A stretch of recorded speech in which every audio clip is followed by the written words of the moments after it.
Here is a short tutorial about your mentorship portfolio.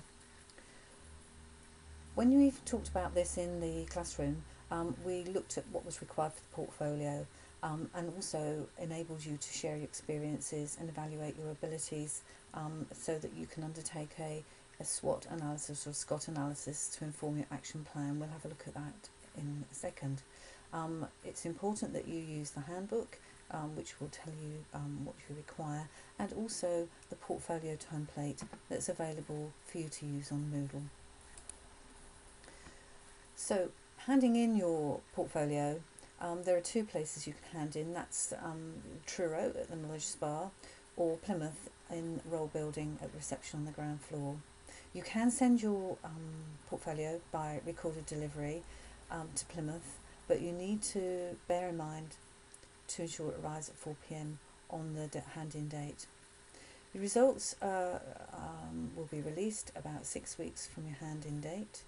It is vitally important that you include a stamped addressed envelope so that you get your results sent back to you, otherwise you'll have to come and collect them. Depending when you submit your assignment, depends which exam board it goes to. We have them in March, July, September and November.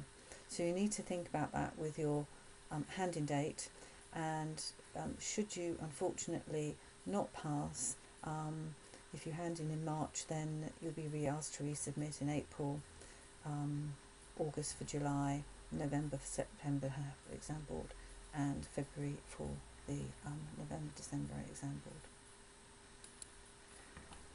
So, the assessment. You're needed to support portfolio to reflect your mentoring activity, and they are mapped to our module learning outcomes, which we map to the professional standards for mentoring. Here are the module learning outcomes. So the NMC and the HCPC both have standards for education and supporting learning and assessment and practice, and undertaking the course enables you to meet those standards. We need you to engage and critically evaluate strategies for providing effective facilitation of practice learning. Then we're asking to look at mentoring practice. We're also asking you to look at assessment in practice. The whole thing comes together by exploring contemporary issues in healthcare education that affect practice education, and to explore the current assessment or appraisal systems that are in place for you and your learners. As you already know, that we class learner in the broad sense, enabling you to reflect in your portfolio mentoring activities that you may undertake with a whole variety of people in a learning environment, such as students, of course, but people undertaking NVQ courses, assistant practitioner roles, nursing assistant roles, new members of staff, preceptees. That's a whole range. Depending on where you work and what you do, depends on the sort of learner that you will have. So the portfolio is designed to demonstrate your effective mentoring, and it's divided into 3 sections. All sections have to be present, completed, and if you do not, then you're going to be referred. So it's really important to look at the template and the handbook to see what is required. So, firstly, we require you to produce an index page. It leads the reader into each section and the contents, and the index page you number the pages appropriate so we can look and take us to the point. It's a professional portfolio, and having the index just leads the reader to know exactly where everything is. So here is an example of an index page, and here is the criteria. So we need a statement of consent, the first section, the SWOT analysis, the learning plan, the development plan for yourself, and a reflection on achieving that plan mapped against the module learning outcomes, up to 500 words. Section 2 is the evidence. So mentoring activities over 12 weeks and require a minimum of 30 hours. The lesson plan for a teaching session, and the evaluation from whoever you undertake the teaching session with, and a reflection on that teaching session.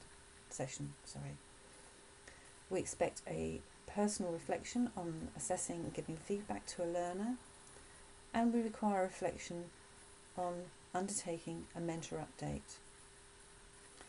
At the end, we have a verification that you are ready to enter the mentor register. So now I'm going to look at each part in more detail.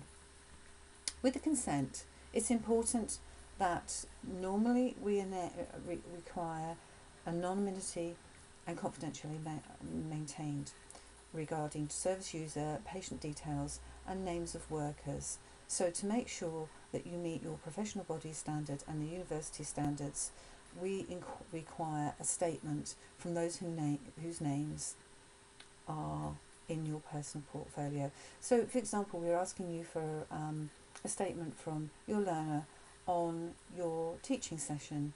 We just need permission for them to use that, to be there, and anyone else whose work is contained within your portfolio. Our regulations take this very seriously, and please don't be in danger of having a 0 awarded for breach of confidentiality. So your personal development, SWOT analysis. What's required here is for you to explore your strengths, weaknesses, challenges that you have, and the opportunities and threats for mentoring. So what we ask you to do is look at the learning outcomes in the module, and the template for the portfolio will help you, and we will have done this exercise in the classroom with you. Think about what you feel most competent or confident in. Think of the areas that you're less so. So from those areas that you're less so, what it is you need to achieve and what constraints there may be, which helps you recognise the challenges that you have over the 12-week period for submitting your work. From that then, your personal development plan, identifying goals relating to the module outcomes and identifying which outcome is required, how you're going to achieve it, and then we expect the development plan to be discussed with your mentor, and they need to sign that. We then require an evaluation of achievement of your plan, looking back, map against the learning outcomes, and no more than 500 words. And we will talk to you about reflective writing in the classroom. So then we look at evidence of your mentoring. We require you to demonstrate mentoring activities over the 12-week period, and we want you to record a minimum of 30 hours. And again, your personal mentor, we wish them to verify that you've undertaken that.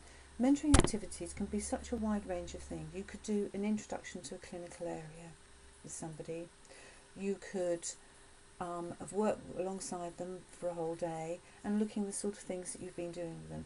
You may have been teaching them about medicines. You may have been teaching them to do aseptic technique.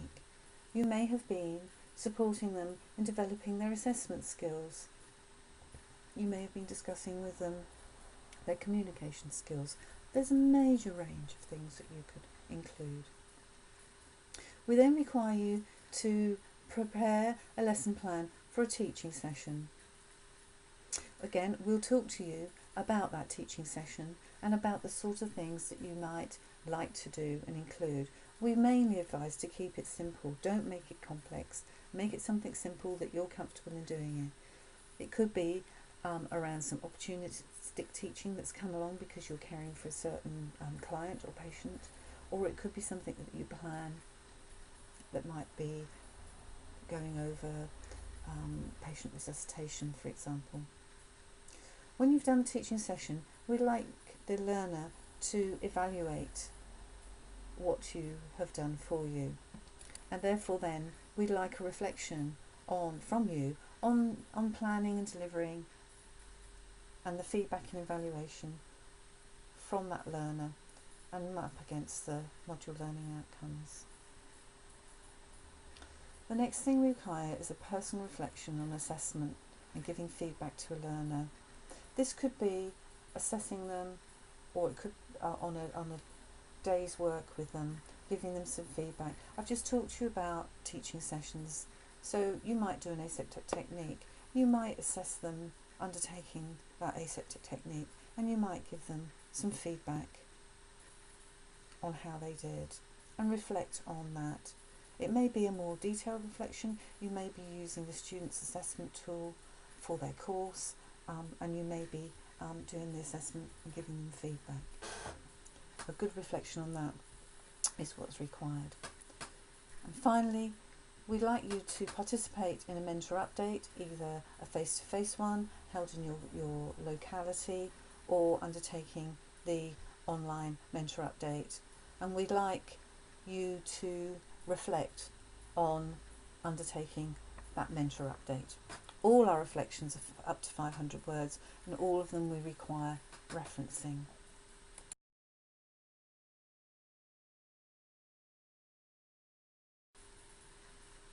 The final section then is the verification that is signed by your mentor, the person who has guided you throughout this course, and we would like them to comment on your progress. And that's your portfolio. The submission depends on the date you do the course. Your tutors will tell you. Make sure you submit it on time, and there's a declaration we require that it is your own work. I'm reminding you again to include a stamped addressed envelope, otherwise you're going to have to collect your results. But essentially, we wish you well and good luck with your portfolio development.